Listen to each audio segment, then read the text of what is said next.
The Kamakhya temple was rebuilt during the reign of which king? Kamakhya মন্দিৰ কোনজন ৰজাৰ ৰাজত্বকালত পুনৰ নিৰ্মাণ কৰা হৈছিল? চুকাফা, গদাধৰ সিংহ, নৰনাৰায়ণ, ৰঘুদেৱ। অপশ্যন 4টাৰ ভিতৰত ইয়াৰ শুদ্ধ উত্তৰটি হৈছে নৰনাৰায়ণ। নৰনাৰায়ণৰ ৰাজত্বকালত কামাখ্যা মন্দিৰ পুনৰ নিৰ্মাণ কৰা হৈছিল আৰু কামাখ্যা মন্দিৰ নৰকাসুৰে নিৰ্মাণ কৰিছিল। পিছৰ প্ৰশ্ন,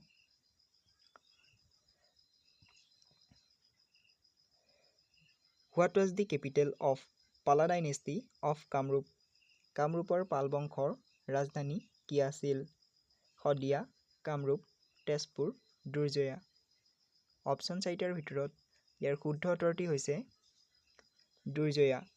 কামৰূপৰ পাল বংশৰ ৰাজধানী আছিল দুৰ্জয়া আৰু এই দুৰ্জয়াৰ ৰাজধানী পাতিছিল ৰত্নপালে। পিছৰ প্ৰশ্ন,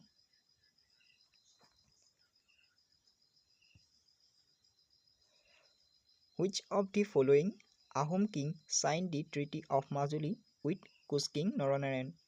তলৰ কোনজন আহোম ৰজাই কোচ ৰজা নৰনাৰায়ণৰ লগত মাজুলীৰ সন্ধি কৰিছিল? গদাধৰ সিংহ, ৰুদ্ৰসিংহ, চুকাম্ফা, গৌৰীনাথ সিংহ। এই প্ৰশ্নটোৰ শুদ্ধ উত্তৰটি হৈছে চুকাম্ফা।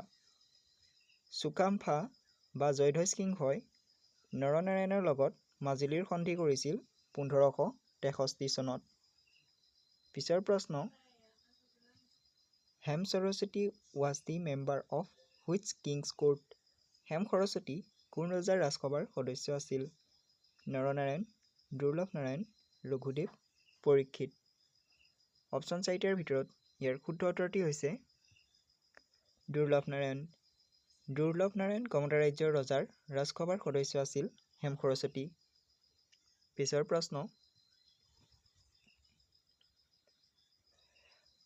Who was the president of Swaraj Party in Assam during freedom movement? স্বাধীনতা আন্দোলনৰ সময়ত অসমৰ স্বৰাজ দলৰ সভাপতি কোন আছিল?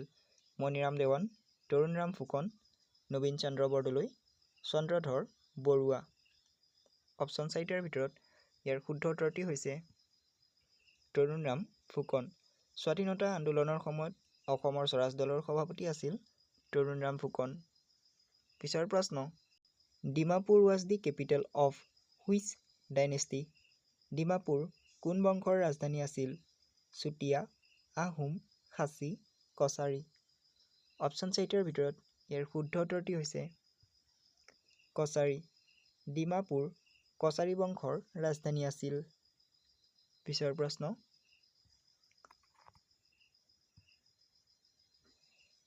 In which year Treaty of ঘিলাধাৰীঘাট was signed? ঘিলাধাৰীঘাটৰ সন্ধি কিমান চনত হৈছিল? 1663 চনত, 1563 চনত, 1681 চনত, 1682 চনত। অপশ্যন 4টাৰ ভিতৰত ইয়াৰ শুদ্ধ উত্তৰটি হৈছে 1663।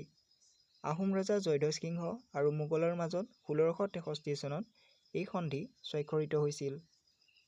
পিছৰ প্ৰশ্ন, Who was the first king from Assam to perform অশ্বমেধা যজ্ঞ? অসমৰ কোনজন ৰজাই প্ৰথম অশ্বমেধ যজ্ঞ পাতিছিল? ভাস্কৰ বৰ্মন, মহেন্দ্ৰ বৰ্মন, নৰনাৰায়ণ, বালা বৰ্মন। অপশ্যন 4টাৰ ভিতৰত ইয়াৰ শুদ্ধ উত্তৰটি হৈছে মহেন্দ্ৰ বৰ্মন। মহেন্দ্ৰ বৰ্মন ৰজাই প্ৰথম অশ্বমেধ যজ্ঞ পাতিছিল। পিছৰ প্ৰশ্ন, Which Ahom king shifted the capital from Gargaon to Rangpur? কোনজন আহোম ৰজাই ৰাজধানী গড়গাঁৱৰ পৰা ৰংপুৰলৈ স্থানান্তৰিত কৰিছিল? চুহুংমুং, ৰুদ্ৰসিংহ, শিৱসিংহ, শুক্লাংমুং।